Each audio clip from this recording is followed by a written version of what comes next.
ciclooxigenasa. Entonces, este es un sistema enzimático.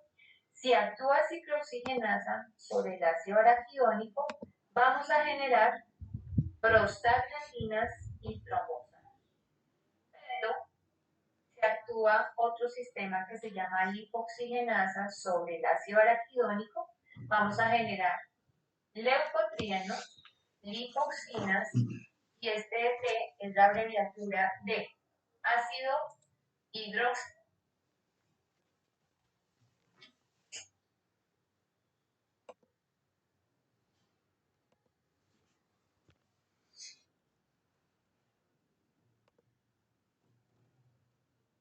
Que se llaman epóxidos, los CT, que son los mismos de acá, ácido hidroxidecosa tetranoico, y este DET, que significa, también es una abreviatura, la forma diólica viene de alcohol, la forma diólica del ácido hidroxidecosa tetraenoico.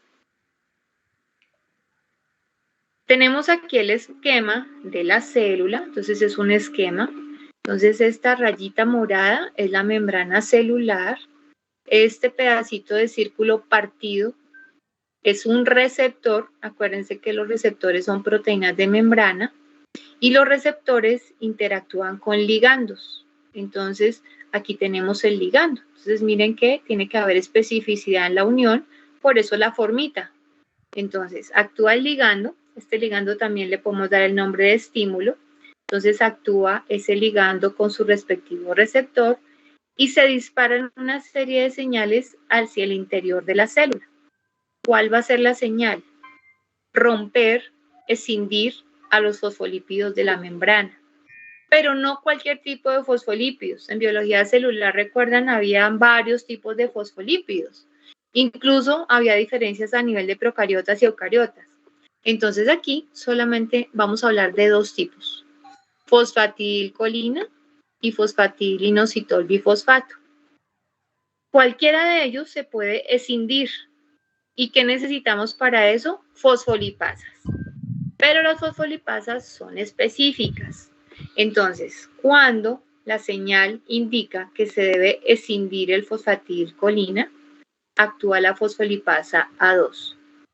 Pero para que pueda actuar la fosfolipasa A2, debe haber una buena concentración de calcio intracelular. Esa es una condición. Una vez se dé la decisión, generamos ácido araquidónico. Otra señal que se puede enviar. Entonces, aquí tenemos el fosfatidilinositol bifosfato. Actúa la lipasa sobre él, pero es otra, y esta se llama fosfolipasa C. No hay condición. Ella no necesita que haya calcio ni que haya otro ion. Simplemente actúa. No hay problema con las condiciones. Entonces, la fosfolipasa C escinde a fosfatidilinositol bifosfato y me genera 1,2-diacilglicerol. Todavía yo no tengo ácido araquidónico.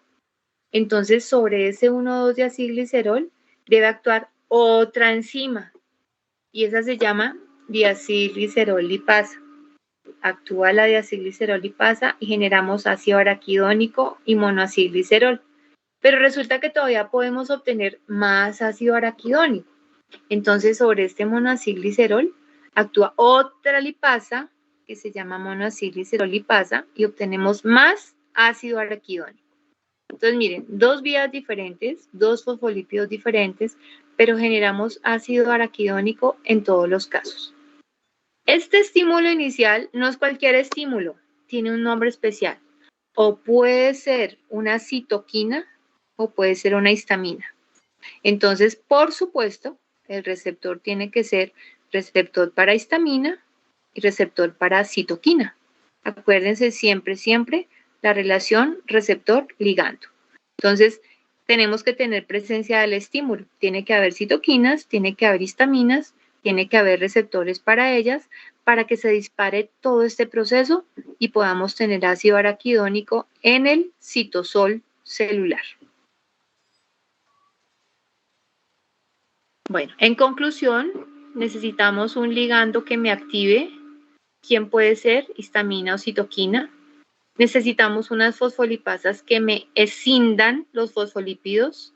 La fosfolipasa A2 con calcio intracelular me va a escindir a la fosfatidilcolina y la fosfolipasa C me va a escindir a fosfatidilinositol bisfosfato.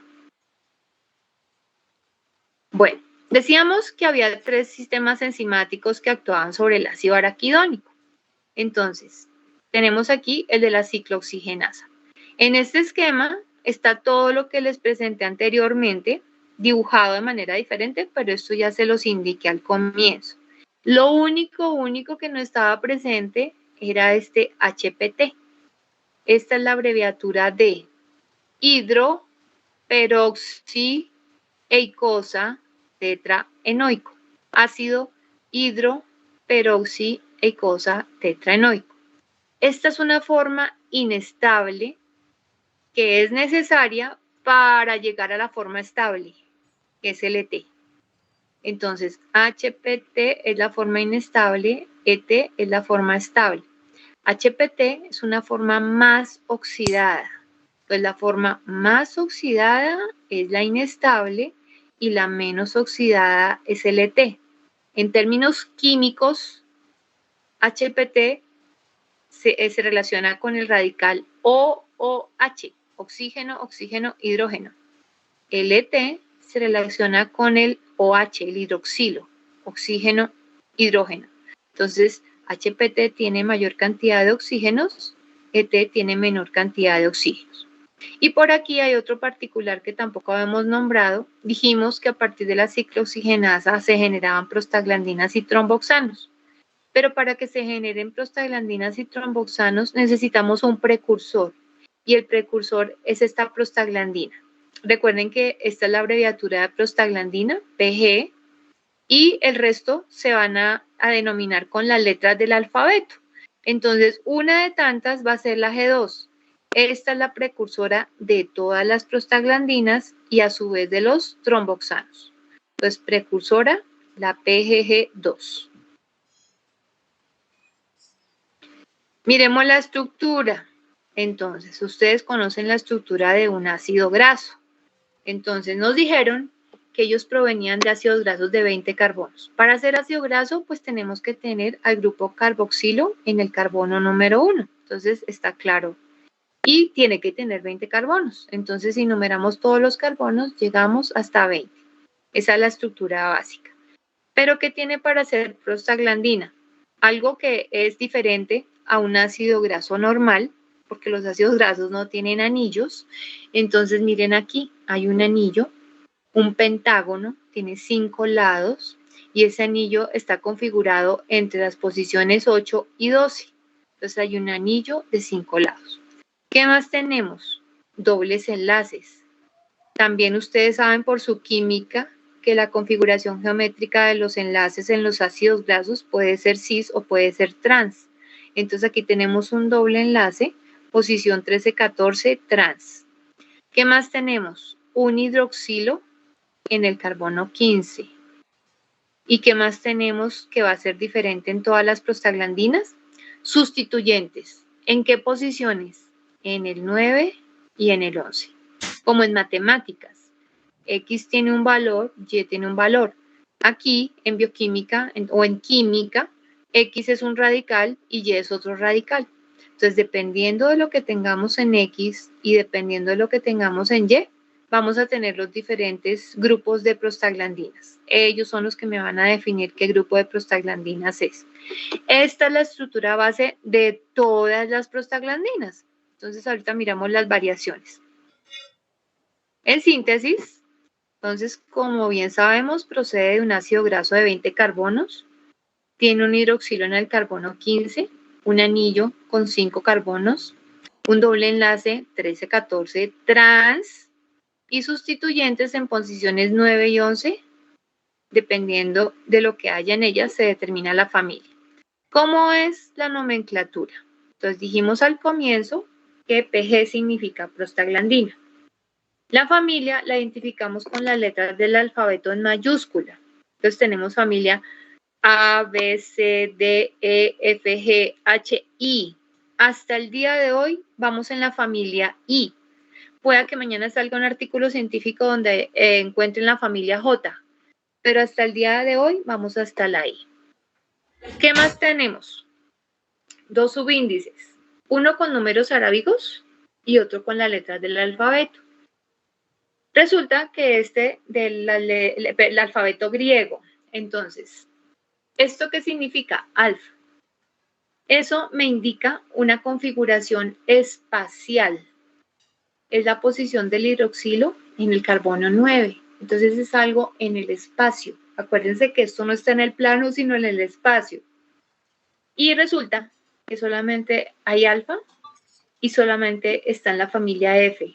No hay ninguna otra familia de prostaglandinas que tenga esta posición indicada con el alfabeto griego. Entonces se las puse para que cuando ustedes vean en los libros sepan qué significa, pero solamente va a estar presente en la familia F. Las otras familias no la tienen. El más importante es este subíndice en números arábigos. Este subíndice me indica el número de dobles enlaces. Entonces, aquí, dependiendo de los precursores, recuerden que al comienzo les dije que hay 3 precursores de los eicosanoides, pero que solamente tenemos en cuenta uno porque es el más importante. Dependiendo de esos precursores, yo puedo tener un solo doble enlace y entonces aquí colocaríamos 1. Puedo tener 2 y aquí está el 2.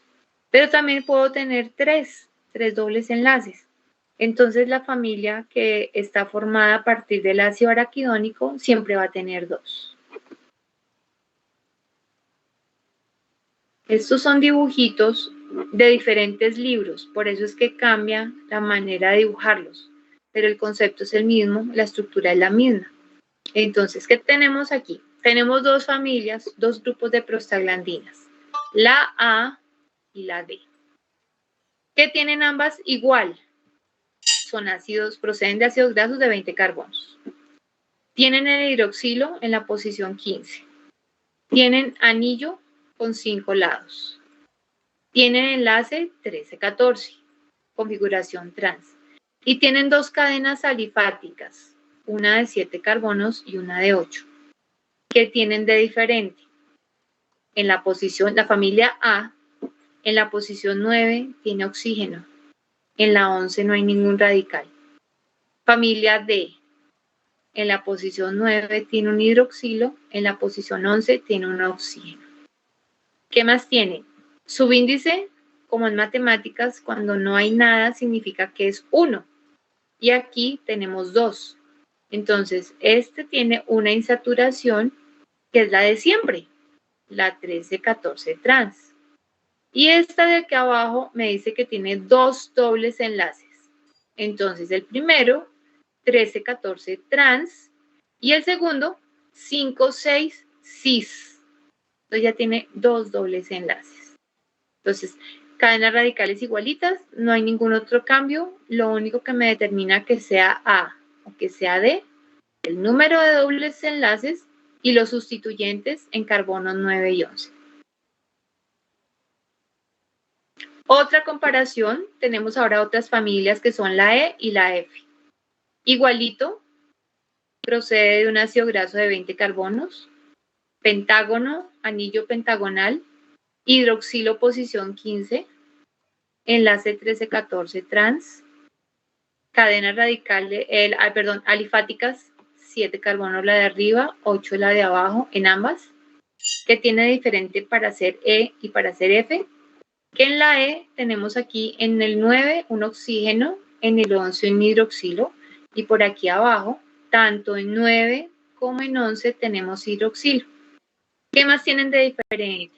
Este tiene subíndice 2, entonces va a tener 2 insaturaciones, 13-14 trans, 5-6 cis. Y el de abajo tiene subíndice 1, entonces solamente va a tener el 13-14 trans. Viene uno diferente que me cambia la estructura en comparación con las otras. El de arriba sigue siendo igual, las mismas cositas, solamente pues aquí tiene oxígeno en ambas posiciones. Pero este de la familia H, pero este de aquí, la familia I2, resulta que ya no tiene solamente un anillo, tiene 2 anillos. Y para poder generar ese segundo anillo, se nos reduce esta cadena alifática. Entonces ya no tiene 7 como todas las demás prostaglandinas, sino que tiene 4 para poder generar este segundo anillo. Entonces esa es la diferencia clave de estas prostaglandinas. Las prostaglandinas I2 reciben también el nombre de prostaciclina. Entonces la palabrita me lo está indicando, ciclina. Entonces para que ustedes recuerden que la prostaciclina es la que tiene doble anillo.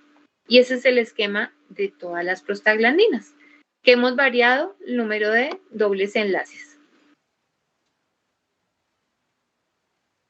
Bueno, volvemos a los precursores, aunque nos interese el de la serie 2, vamos a mirar los otros. Entonces, en la serie 1 solamente tenemos un doble enlace, 13-14 trans. Los de la serie 2 tienen dos enlaces, dos dobles enlaces, 13-14 trans, 5-6 cis. Y el de la 3 que no lo vimos dibujado, pero existe, 13-14 trans, 5-6 cis y 17-18 cis. Ellos proceden de ácidos diferentes y el que a nosotros nos compete es el ácido araquidónico. Entonces los de la serie 2 son los del ácido araquidónico. El nombre químico, estos de la serie 1 proceden del ácido eicosa trienoico. Los de la serie 2, ácido eicosa tetraenoico, que es sinónimo del ácido araquidónico. Y estos de la serie 3, ácido eicosa pentaenoico. Esos son los 3 precursores de eicosanoides. Bueno, hasta aquí claro con las prostaglandinas. ¿Alguna pregunta? ¿Alguna duda sobre prostaglandinas?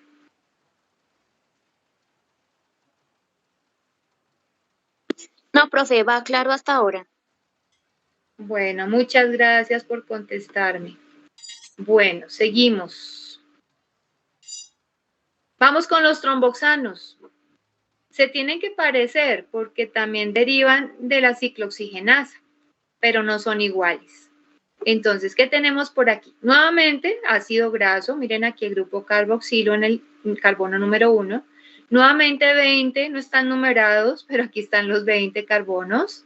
Y nuevamente un anillo, pero miren el anillo. Ya no es de 5, es de 6. Es un hexágono. Y aparte de eso, es un anillo muy particular porque tiene oxígeno aquí en uno de sus vértices, en una parte de su estructura tiene oxígeno y adicionalmente tiene otro átomo de oxígeno que me va a unir el carbono 9 con el carbono 11. Entonces el tromboxano tiene más átomos de oxígeno en el anillo. Uno aquí en la posición 12 y otro que me conecta a posiciones 9 y 11. Y es un hexágono. Entonces hay diferencias.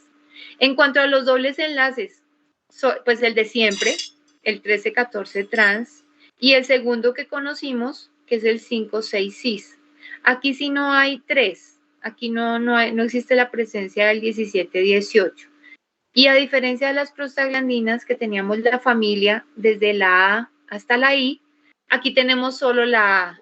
Entonces es más facilito, no tenemos que aprendernos ninguna otra porque solamente está el tromboxano A2. Se puede llegar a hablar del tromboxano B2, pero resulta que el B2 no es funcional. Entonces, pues si no es funcional, pues es como si no existiera. ¿Por qué no es funcional? ¿Qué tiene diferencia el tromboxano A2 con el B2? En el B2 no existe este oxígeno. Por supuesto, si no está el oxígeno presente, no está la estructura en forma viable, no es viable la estructura porque no es correcta. Entonces, esa es la famosa familia tromboxano B2. Entonces, pues, por eso les digo, no es biológicamente activa, entonces por eso no se habla de ella. Entonces, en tromboxano, solamente tromboxano A2. Entonces, concluimos, similar pero no igual a las prostaglandinas. El anillo ya no es de 5, sino de 6 átomos.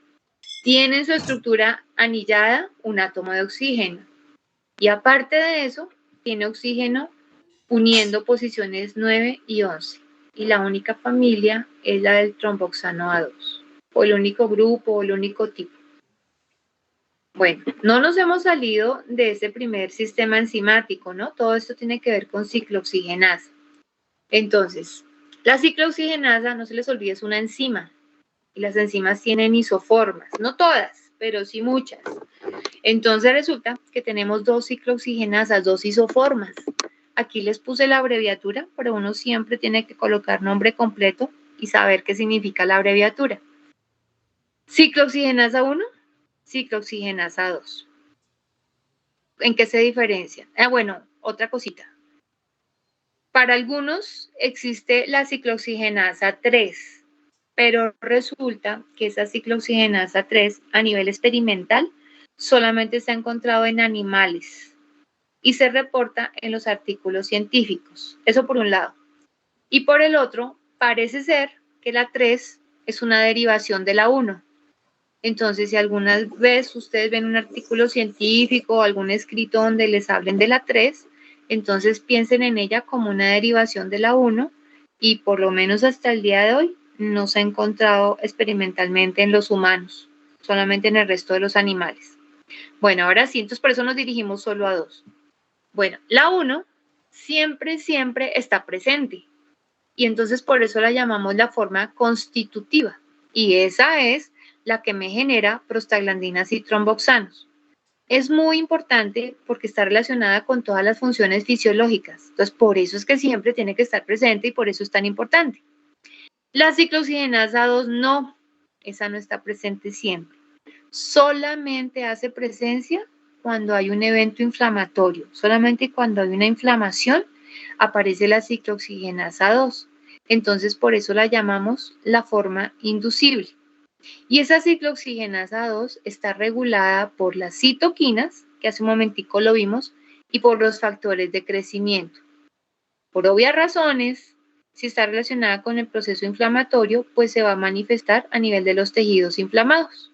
Esas son las dos ciclooxigenasas. Aquí un pequeño cuadrito con algunos ejemplos. Obviamente aquí no está todo en la ciclooxigenasa 1. Entonces comparemos. Ciclooxigenasa 1 es la constitutiva, ciclooxigenasa 2 es la inducible.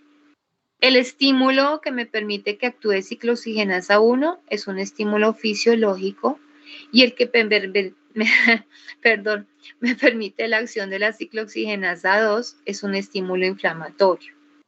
Por aquí algunos ejemplos de la ciclooxigenasa 1. Entonces, tenemos aquí ejemplos de prostaglandinas y de tromboxanos. Entonces, aquí un ejemplo. La prostaglandina de 2 está involucrada en la función renal, el tromboxano A2 está involucrado en la función plaquetaria y la prostaciclina está involucrada en la protección gástrica. Son algunos ejemplos porque acuérdense que son muchas familias. La 2, como solamente interviene cuando hay un estímulo inflamatorio, pues por obvias razones va a estar relacionada con el evento inflamatorio. Entonces, esta solamente se manifiesta cuando hay inflamación. Bueno, ¿qué sucede con la ciclooxigenasa? Estamos hablando en términos generales de la 1 y de la 2.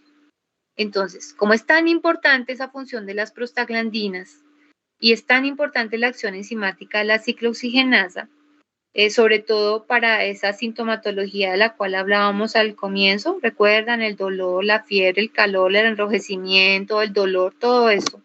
Entonces, cuando no actúa esa ciclooxigenasa, entonces se debe buscar la manera de que esa sintomatología pues se pueda manejar, es decir, combatiendo esos síntomas.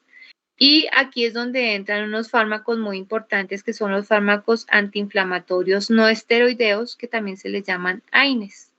Y esos son los que comúnmente ustedes ven y a veces se autoformulan, esa no es la idea, pero la mayoría se autoformulan por ser analgésicos y antiinflamatorios. Entonces ahí tenemos cualquier cantidad.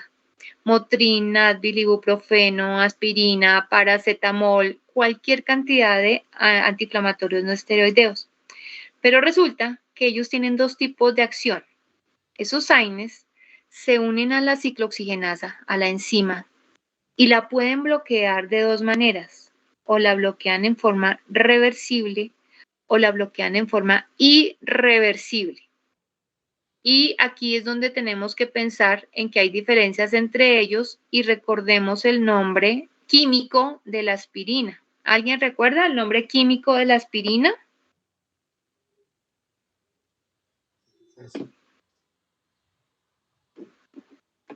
¿No? ¿Ninguno? No, señora. Bueno, gracias por reconocer que no sabes. ¿Los auxiliares ninguno sabe? Digo pues porque ellos están más relacionados con este manejo de fármacos, ¿no? Bueno. El nombre químico es acetilsalicílico, ácido acetilsalicílico. Entonces, cuando yo hablo de ácido acetilsalicílico, estoy diciendo que hay un grupo de acetilo en ese elemento activo de la aspirina.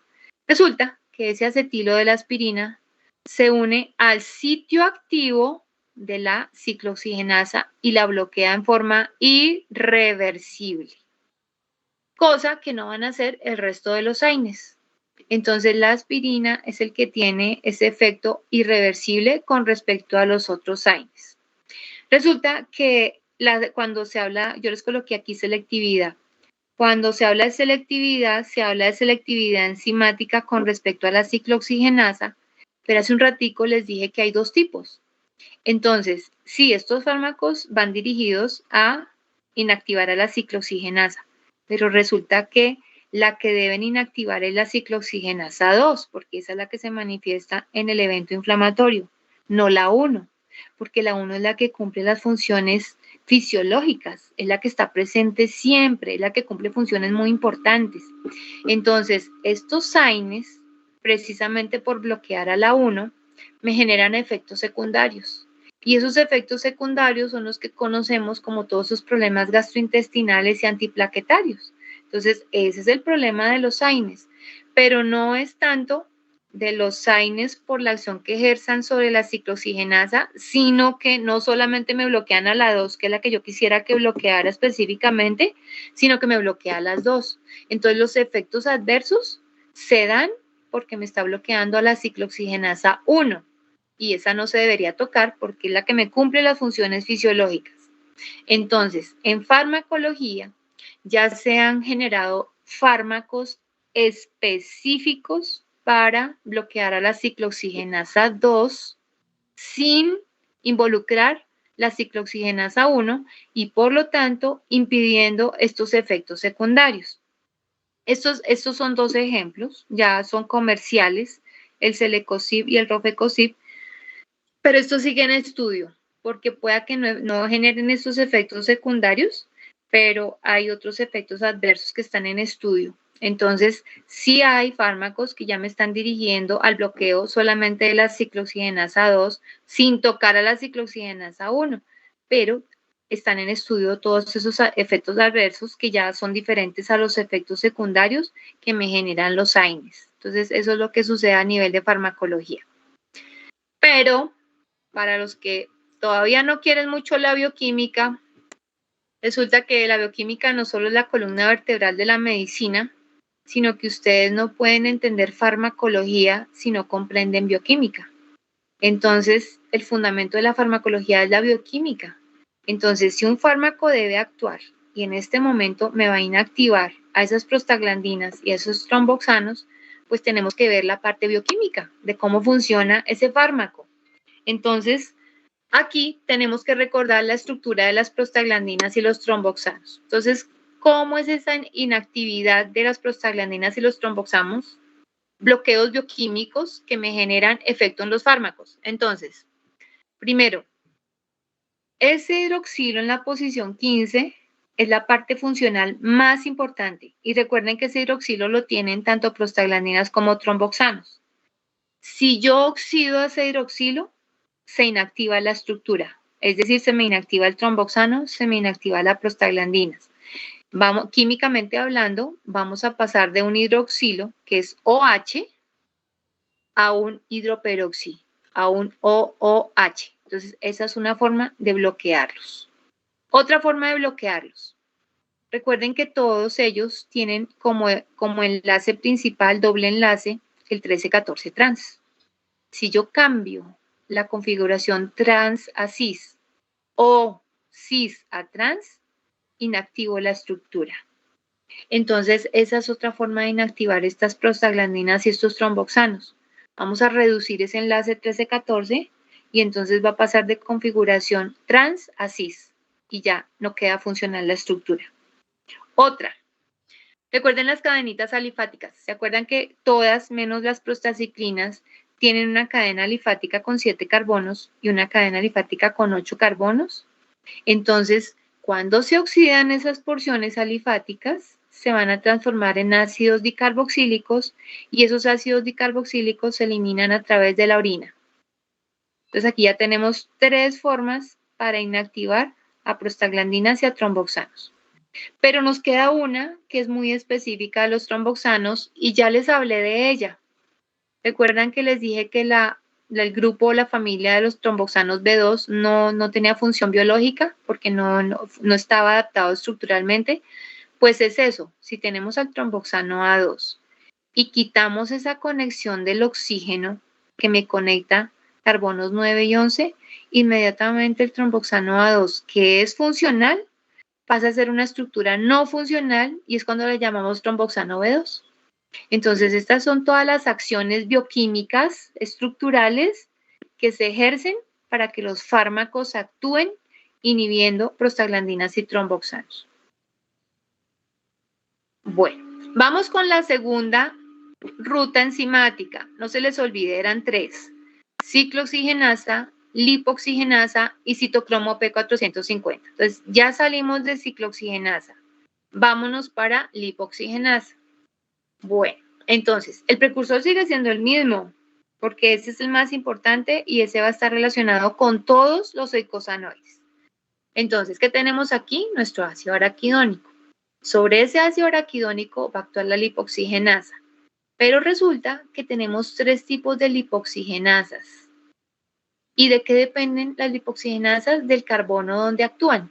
Entonces, la 5-lipoxigenasa actúa sobre el carbono 5.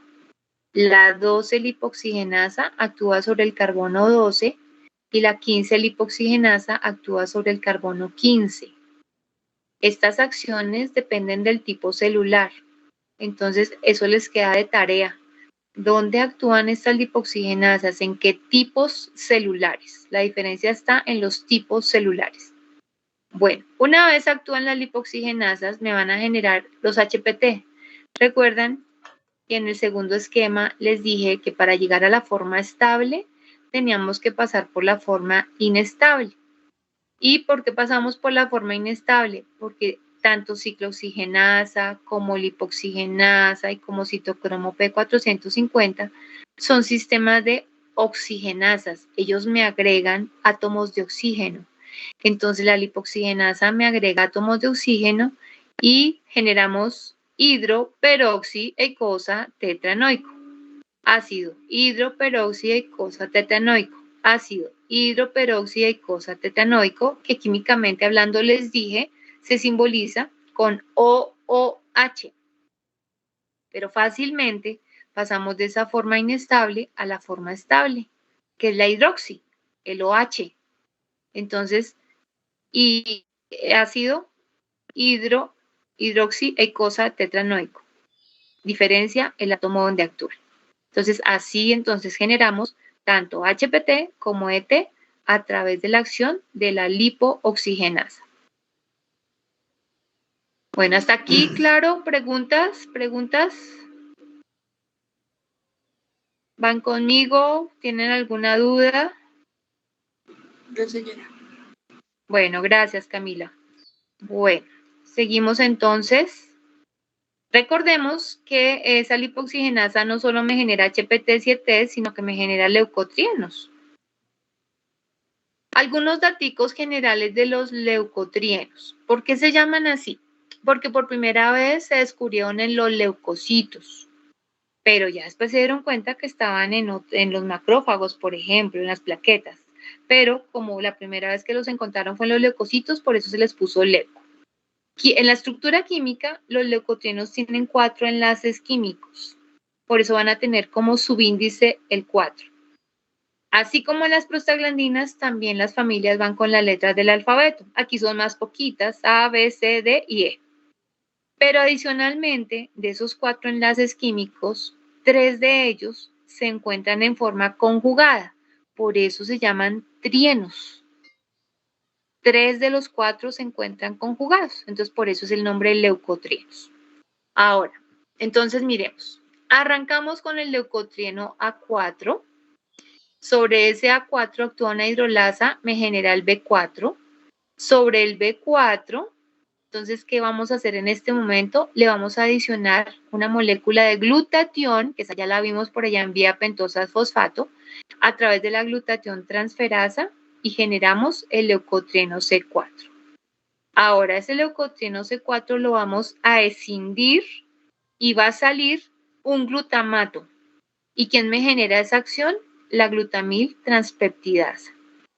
Ahora, me transforma la C4 en D4. Sobre la D4, otra vez se va a dar otro rompimiento, otra escisión, y en este caso va a salir un residuo de glicina. Entonces, al salir la glicina, por acción de la dipeptidasa, vamos a transformar el D4 en E4. Y listo. Estos son los 5 leucotrienos. Entonces, de A4, B4 hidrolasa, de B4, C4 glutatión transferasa, entra un glutatión. De C4 a D4, escisión por la glutamil transpeptidasa y sale glutamato. De D4 a E4, escisión por una dipeptidasa y sale glicina. Y ahí tenemos los 5 leucotrienos. Otros que también se generan a partir de la ruta de la lipoxigenasa son las lipoxinas. Obviamente, la enzima sigue siendo lipoxigenasa, pero en este caso actúan 2. Y esas lipoxigenasas no van a actuar simultáneamente. Primero actúa una y luego actúa la otra. Entonces tenemos a nuestro precursor de siempre, ese no nos va a cambiar. Entonces sobre el ácido araquidónico actúa primero la 15 lipoxigenasa y luego la 5 lipoxigenasa. Y eso me generan las lipoxinas. Y esta directamente la que está relacionada con esa función que les nombré al comienzo, que tenía que ver con la quimiotaxis. Entonces estas lipoxinas inducen la quimiotaxis y generan un ion muy particular que es el superóxido. Entonces, 2 funciones de las lipoxinas. Y llegamos a la tercera ruta. Resulta que en algunos libros de bioquímica no aparecen en los esquemas, no aparece esta ruta, solamente aparece ciclooxigenasa y lipoxigenasa. ¿Cuál es la razón? No es que sea menos importante, no es que no tenga importancia, que para qué lado la colocamos, no. Resulta que se sabe muy poquito acerca de esta ruta. Es otro de los tantos temas que en bioquímica siguen en estudio. Entonces todavía se sabe muy poco de esta ruta. Lo único que sabemos, que les dije al comienzo, es que a partir de ella se generan los epóxidos, los ácidos hidroxi y cosa tetraenoicos y las formas diólicas de los ácidos y cosa tetraenoicos. Todas las rutas, su primera función es adicionar átomos de oxígeno. Esta también lo hace, pero su nombre es citocromo P450. Entonces ahí como que uno diría, bueno, ¿por qué no se llama oxigenasa? Sí, debería llamarse oxigenasa.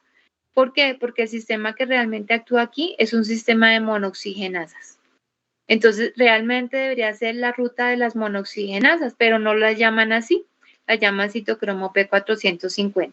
Entonces, para que sepan que ella no se sale del esquema, que ella sigue adicionando átomos de oxígeno, el sistema específico de citocromo P450 son las monooxigenasas. ¿Qué es lo único que se sabe? Porque realmente es lo único hasta el día de hoy, mañana quién sabe. ¿Qué es lo único que se sabe? Se ha encontrado una relación, acuérdense de las bombas, acuérdense que las bombas es cuando necesitamos pasar de un gradiente de mayor concentración, de menor concentración a mayor concentración y necesitamos generar energía. Y el típico que se aprendieron siempre fue la bomba sodio-potasio. Entonces resulta que aquí se ha encontrado en este citocromo P450 que hay una relación directa entre la inhibición de esa bomba sodio-potasio ATPasa con acciones de este citocromo P450 a nivel funcional en sistema ocular, vascular, endocrino y renal. Y eso es lo único que se sabe. No sé, hasta el día de hoy no se sabe nada más de esa ruta.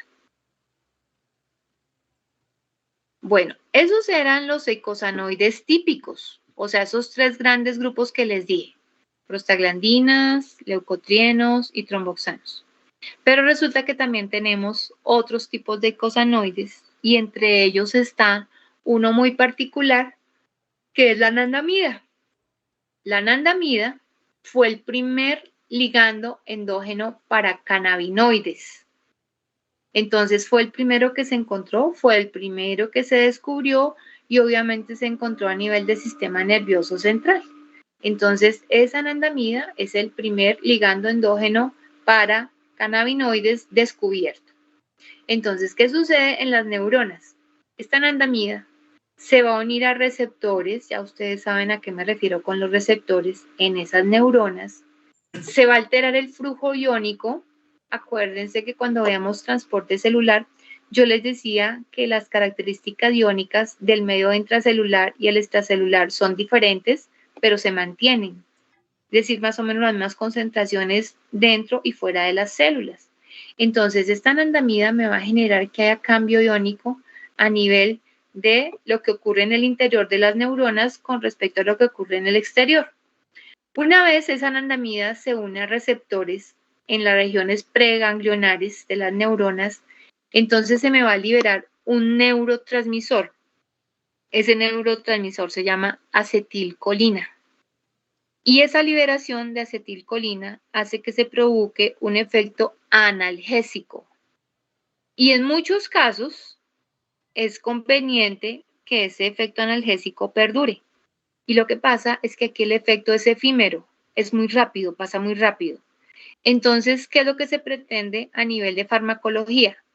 Prolongar el efecto analgésico que me genera la anandamida por la liberación de la acetilcolina. ¿Y cómo se hace? La anandamida, tan pronto dispara esa señal, tan pronto se une a su receptor, ella se degrada gracias a esta enzima, a la ácido graso amida hidrolasa. Entonces ella cumple su función y la enzima la degrada. Entonces en farmacología, ¿qué se hace? Se inhibe la acción del ácido graso amida hidrolasa. Si ella no actúa, no me va a degradar a la anandamida.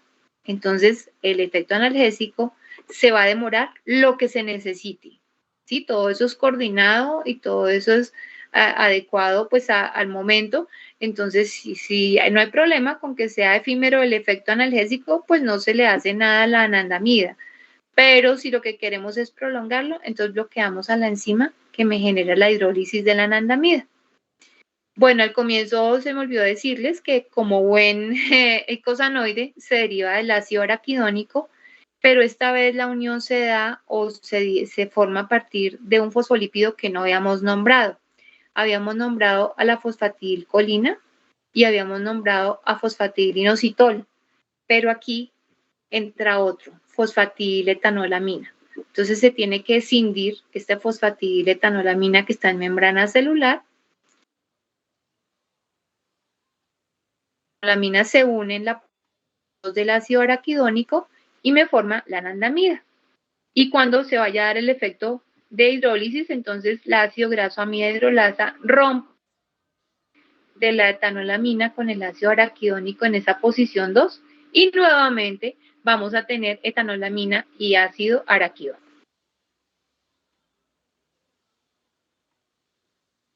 Bueno, como siempre en la naturaleza y en este caso en el ser humano hay excepciones.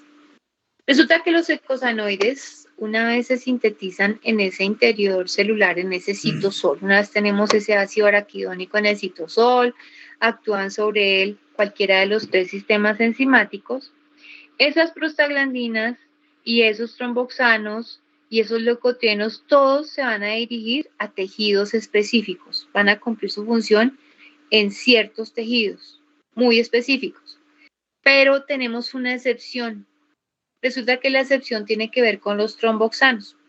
Los tromboxanos se sintetizan en las plaquetas y la enzima que me permite esa síntesis es la tromboxano A sintasa. Entonces, esa enzima es muy importante para la síntesis del tromboxano en las plaquetas.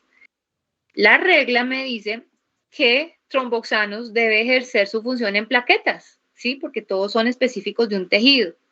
Entonces, en ese sentido, la función que hemos nombrado desde el comienzo, pues tiene que ver con las plaquetas, la agregación plaquetaria. Tenemos 3 posibilidades de acción: que se me genere el eicosanoide y genere su propia acción en el sitio donde se sintetizó, y eso la llamamos acción autocrina. Tenemos otro tipo de acción: se genera el eicosanoide en determinada célula y su acción la ejerce en los tejidos adyacentes, en los tejidos cercanos. Esa es la acción paracrina. Y hay una acción que no se da con los eicosanoides, pero se da con las hormonas. Se ejerce la síntesis de esa hormona en determinado tipo celular y tiene que viajar a lo largo de la circulación por todo el organismo para ejercer su acción en un órgano o en un tejido muy distante. Y a eso lo llamamos acción endocrina, ¿sí? Entonces existen los 3 tipos de acción, pero en eicosanoides solamente hablamos de autocrino y paracrino. Entonces volvemos a nuestro caso. Entonces, si tromboxano se sintetiza en plaquetas y ejerce su acción en plaquetas y su acción es generar agregación plaquetaria, hablamos de una acción autocrina. Pero si él se sintetiza y su función la va a generar en los tejidos adyacentes, no en las plaquetas, sino en los tejidos vecinos, es una acción paracrina. ¿Y cuál función es esa? La contracción de las células musculares lisas. Entonces, esta es una excepción a la regla. Con el resto de prostaglandinas y tromboxanos, ellos ejercen su acción en un sitio definido, ¿sí? Entonces, en este caso, pues ellos, los tromboxanos tienen tanto acción autocrina como acción paracrina. Bueno, volvemos a la aspirina porque pues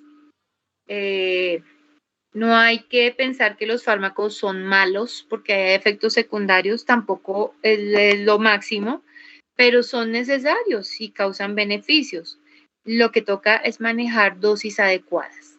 Entonces decíamos que el problemita de la aspirina con respecto a los otros AINES es que me va a bloquear la ciclooxigenasa todo lo que dura la vida media de la enzima. ¿Y qué sucede a nivel de las plaquetas? Resulta que las plaquetas no tienen núcleo. Si la plaqueta no tiene núcleo, no vamos a tener DNA. Si no hay DNA, no hay RNA. Si no hay RNA, no hay proteína. Y si no hay proteína, no hay enzima, llámese ciclooxigenasa. Entonces, ese bloqueo irreversible a nivel de las plaquetas dura lo que dura la vida media de las plaquetas, que es entre 7 y 10 días. Entonces, ese es un problema delicado con la aspirina. Pero pues no todo es malo. Entonces hay momentos, por ejemplo, con un paciente con arteriopatía isquémica, que ellos están propensos a sufrir de trombos. Entonces, en ese caso, con un manejo adecuado, el médico le da ciertas dosis de aspirina diaria y precisamente la aspirina lo que va a hacer es evitar la formación de trombos. Entonces, aquí el problema no es de la aspirina, sino de la medicación y de las dosis adecuadas y de no autoformularnos, de tener cuidado. Y lo digo no solo con la aspirina, cualquier fármaco. Todo que tiene que ser de manera controlada, medicada y hacerle caso al médico en lo que formula y no, pues es que no me sirvió para nada, yo me tomo otra pastillita. Entonces, no. Y eso básicamente a veces lo hace uno, porque yo también lo he hecho. A veces con los analgésicos uno hace eso. Entonces, no lo debemos hacer, no debemos tomar las medicinas por nuestra cuenta. Pero pues en el caso que estamos hablando en el momento de hoy, pues entonces eso es lo que sucede y ya ustedes ya se dieron cuenta que esos efectos secundarios es porque la aspirina me está interfiriendo no solamente con la ciclooxigenasa 2, sino con la 1. Entonces el problema radica en inhibir a la ciclooxigenasa 1. Bueno, existen otros fármacos que son los corticosteroides que últimamente se han convertido como en la panacea, ¿no? Sirven para todo. Pero ojo, hay que tener muchísimo cuidado porque pueden generar efectos muy benéficos, pero también efectos secundarios muy delicados. Entonces, como hoy estamos hablando del problema de la inflamación, del evento inflamatorio, de la respuesta inflamatoria, entonces en este caso ellos ayudan, ellos reducen la inflamación. y lo hacen directamente sobre las lipasas. Recuerda que nosotros tenemos dos fosfolipasas importantes en el proceso de generación del ácido araquidónico, que son fosfolipasa A2 y fosfolipasa C. Entonces, ellos se dirigen directamente a la fosfolipasa A2.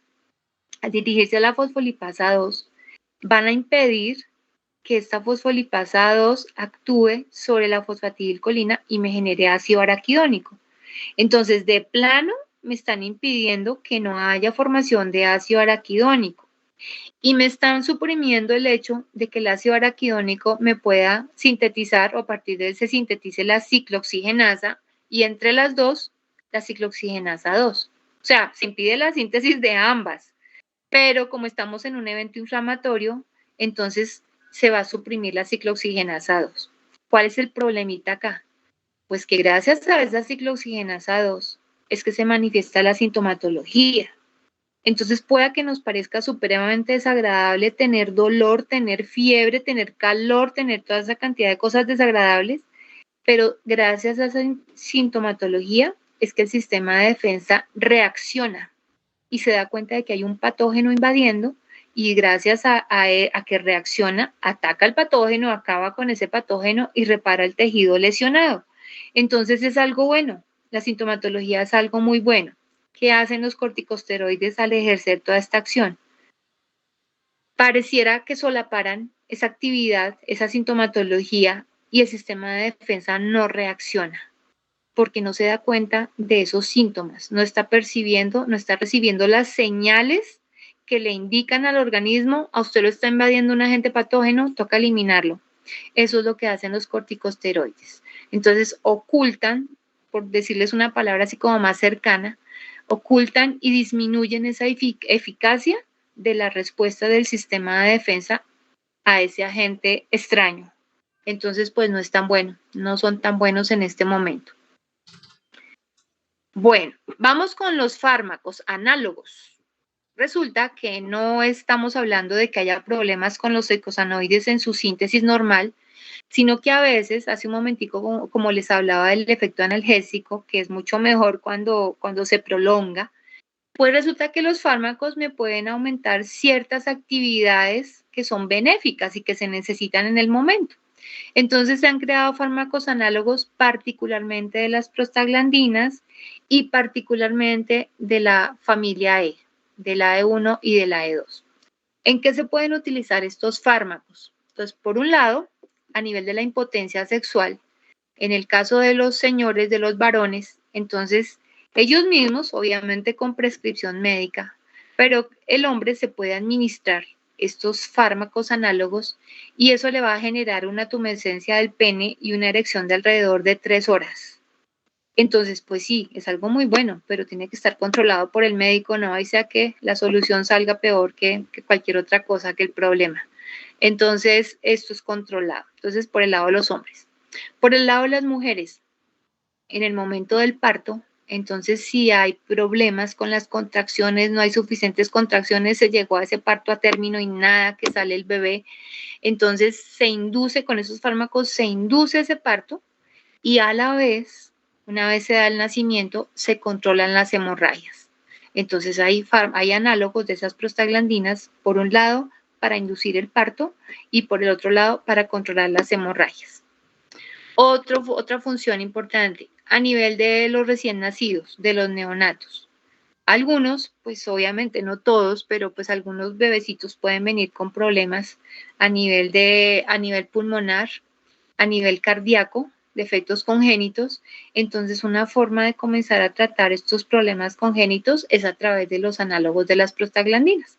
Entonces, son algunas de las funciones de estos análogos. Otros nos pueden servir, por ejemplo, en un individuo, en un paciente que sufra de úlceras y hay análogos que nos van a inhibir la producción de ácido clorhídrico.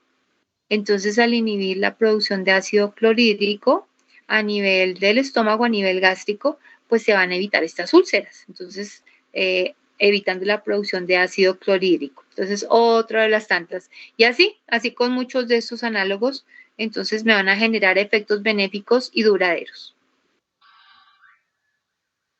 Bueno, hemos nombrado y hemos hablado todo el tiempo de la inflamación, pero realmente, ¿qué es lo que ocurre? ¿Por qué ocurren esos síntomas tan incómodos y que no nos gusta, a ninguna persona le gusta sentirse de esa manera?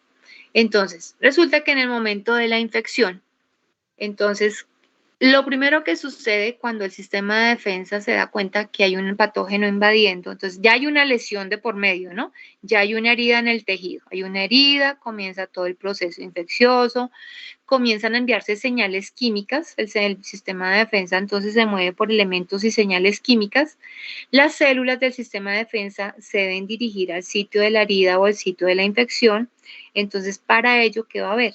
Va a haber aumento de la velocidad del flujo sanguíneo y de los capilares, de la permeabilidad de los capilares, para que puedan pasar esas células.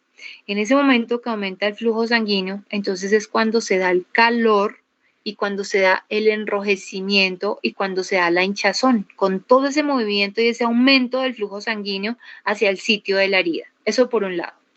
Por el otro lado, se constituyen, como les digo, vuelvo y les repito, el sistema de defensa libera ciertos agentes químicos. Entonces, con esa liberación de esos agentes químicos y con el constreñimiento de los nervios, porque se ha aumentado el flujo sanguíneo, se ha aumentado la permeabilidad de los capilares, entonces se constriñen los nervios. Y ese constreñimiento de los nervios y ese envío de señales químicas, de elementos químicos, hace que se genere el dolor. Entonces, eso es lo que me ocasiona el dolor. Ahí hay varios procesos y todo esto, nuestro comando central es el sistema nervioso central. Entonces, a nivel del sistema nervioso central se van a activar unos centros reguladores y esos centros reguladores son los que me provocan la fiebre. Entonces, la fiebre es la que finalmente me está indicando que hay un patógeno, que hay una infección, que hay una herida. Bueno, no siempre hay una herida, pero sí hay un proceso infeccioso. Entonces, eso es a nivel del sistema nervioso central y eso es activado por otro tipo de prostaglandinas. Entonces, centros reguladores a nivel del sistema nervioso central hacen que se me genere esa fiebre. Una vez se da todo este proceso de inflamación y se ataca el patógeno, se destruye el patógeno, queda una cosa por hacer. Y en ese momento lo único que queda es reparar el tejido lesionado. Entonces ahí es cuando comienza a generarse alta producción de eritrocitos, alta producción de plaquetas, y aquí es cuando van a actuar las citoquinas, porque las citoquinas están relacionadas con la proliferación celular. Y lo que yo necesito es precisamente que se comience a regenerar ese tejido que ha sido lesionado. Entonces, después de habernos deshecho de ese agente patógeno, comienza esa regeneración y se da todo el proceso mediado por estas células del sistema sanguíneo activadas por esas citoquinas que están relacionadas directamente con la proliferación celular. Y entonces ahí ya combatimos los dos problemas y quedó pues nuevamente el sistema actuando correctamente. Entonces eso es lo que sucede en ese proceso inflamatorio. Y listo, muchachos. Entonces un breve resumen de todos estos eicosanoides. Hay cositas que pues ustedes van a ver en inmunología, van a ampliar a nivel de inmunológico, porque obviamente lo que sucede más hacia el lado de los leucotrienos, casi que las funciones todas de los leucotrienos van dirigidas hacia el sistema inmunológico. Entonces muchas cositas de estas ustedes las van a ampliar cuando vean inmunología. Bueno, preguntas, dudas. ¿Todo claro? Más o menos. Cuéntenme, por favor.